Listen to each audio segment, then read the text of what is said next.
Hi everybody, welcome to Judging 101. My name is Storm Ziegler. I am the director at Kennedy High School in Cedar Rapids, Iowa. I've been there for 26 years and have been the director of Happiness Incorporated for, I think that would make it 18 years, the last 18 years.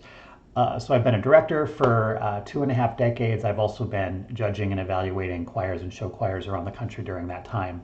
So I'm excited to have been asked to offer some input about the topic of judging dynamics and interpretation. I also asked Damon if I could take this opportunity to talk a little bit about a topic that I feel very strongly about.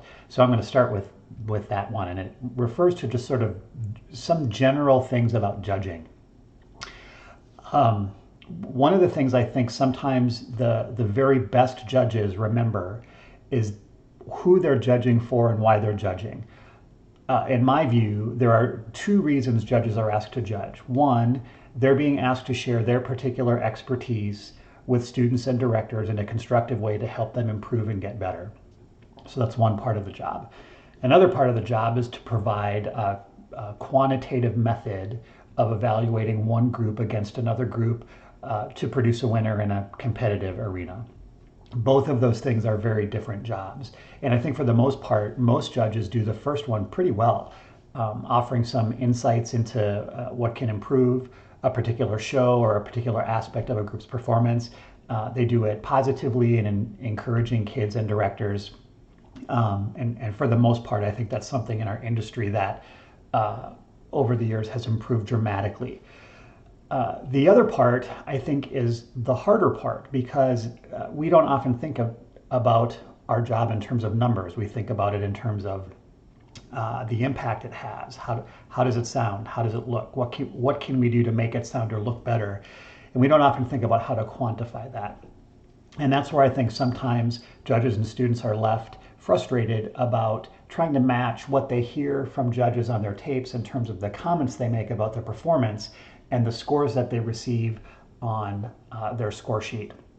So I have one particular recommendation for new or experienced judges that I think helps this quite a bit, and that is to provide some sort of context about your particular scoring method on your recording to groups and directors.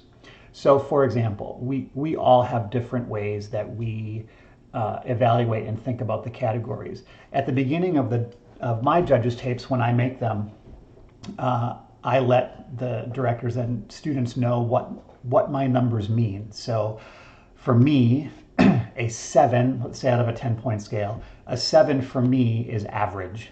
So an average performance for me is a 7, and then it kind of goes up and down from there.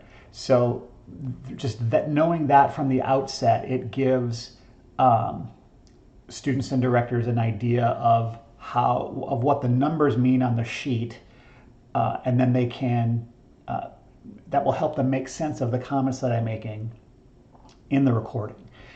If I give a particularly low or high score, I feel that I am obligated to explain that. So if at the outset of my recording I say, hey, a 7 is average, and then I give you a 5 or a 4 in a category, I had better talk about that in my recordings to provide some context for that score.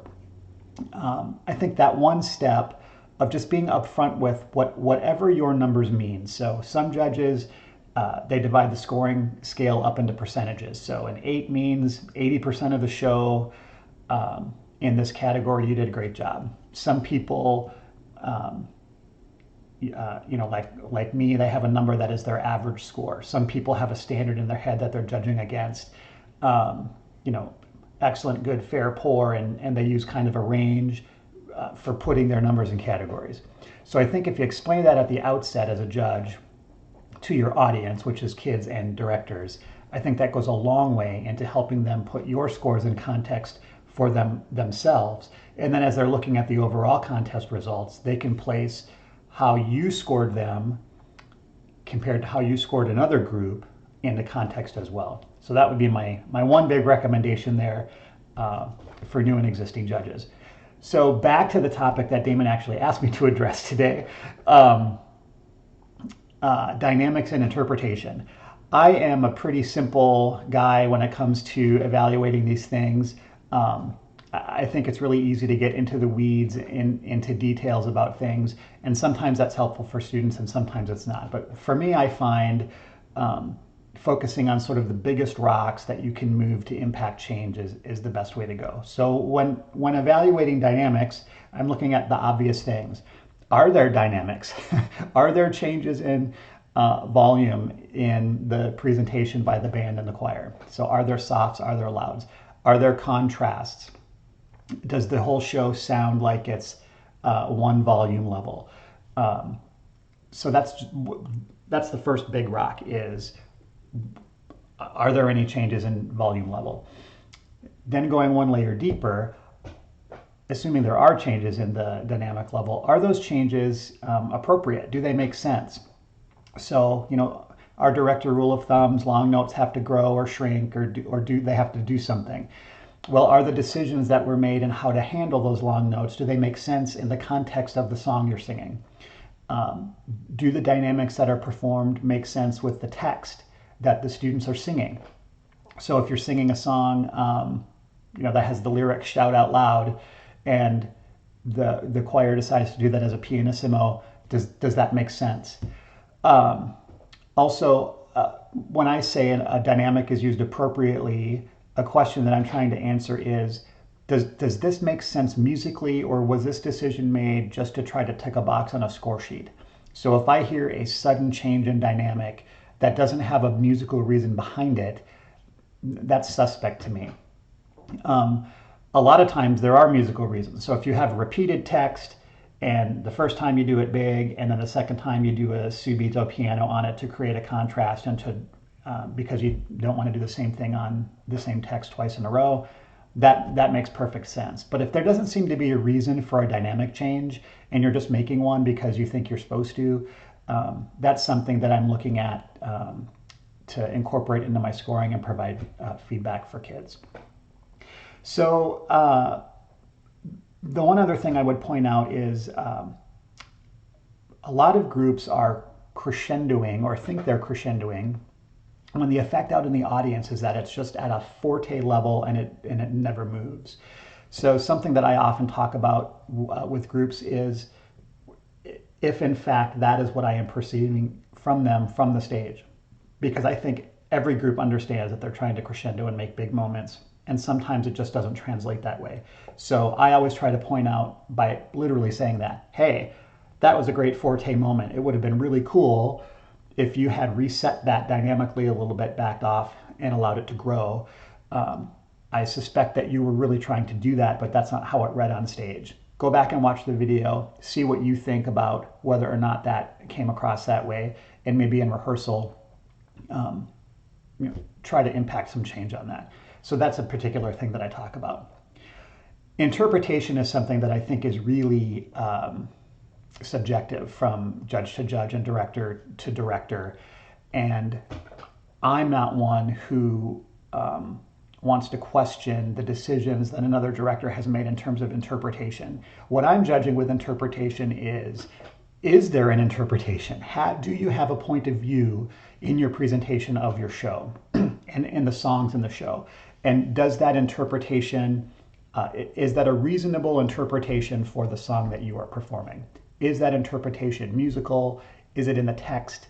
Are you doing things with diction that bring out some of the things that you're trying to do in terms of interpreting the musical idea or the musical line? Are you doing things visually to interpret what you're doing? Does the choreography complement the interpretive vision that you're executing for the piece? So for me, that's not a right or wrong category. I'm not saying, hey, you chose the wrong interpretation for the song. but is there one? Are you just kind of stoically performing it without evidence that the performers really know what they're performing? What are they performing about and why? So that is what I look for in interpretation. There are lots of judges that look for all sorts of different detail things, and they sort of incorporate some of the other aspects that are on a score sheet into interpretation, and they view that category as sort of an overall interpretive score and some of the other aspects of the sheet become something different. That's perfectly valid too. That's just not how I look at that. Well, I hope that this has been helpful. I think it's great that we have a lot of opinions and directors sharing their views of judging. It's a great opportunity for me as an experienced judge to hear how other people think of these categories, and so I hope that what I have offered to you today has been helpful. As I sit here, it is New Year's Day, so Happy New Year, everybody. Best wishes for a wonderful 2022.